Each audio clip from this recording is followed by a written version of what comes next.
বন্ধুরা, জানি সবাই ঘুমোচ্ছ। এখন প্রায় 4:45 বাজে ভোর। আমি তোমাদের সামনে নিয়ে হাজির হলাম পাবদা মাছের ঝোল, কালো জিরে ফোড়ন দিয়ে হালকা পাতলা পাবদা মাছের ঝোল।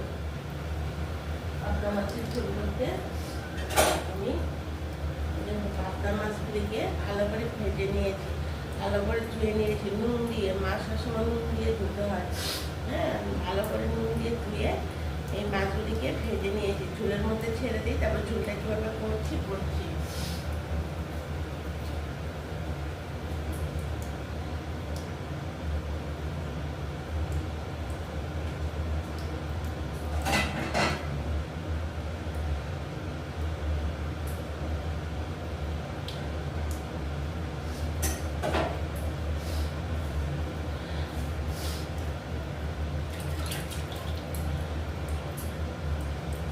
মাছগুলিকে তো নুন হলুদ দিয়ে ভেজে নিলাম।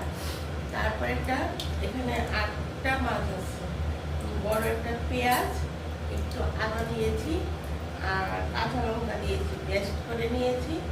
আর সঙ্গে বড় চামচের 1 চামচ জিরের গুঁড়ো আর ধনের গুঁড়ো দিয়েছি, স্বাদ মতো নুন হলুদ। হ্যাঁ, আর যে যার স্বাদ মতো ঝালটা খাবে। যদি মনে করো শুধু কাঁচা লঙ্কা দিয়ে করবে, শুধু কাঁচা লঙ্কা। যদি মনে করো যে না আমি 1টা চামচ গুঁড়ো লঙ্কা দেবো, একটু লাল লাল হবে, সে দিতে পারবো। সে যদি ঝাল কম খাও, বাচ্চারা খাবে, বয়স্করা খাবে, সে ঝাল কম খেলে ঝাল কম, আর ঝাল হলে এই কাঁচা লঙ্কার সঙ্গে 1 চামচ গুঁড়ো লঙ্কা দিয়ে দেবে।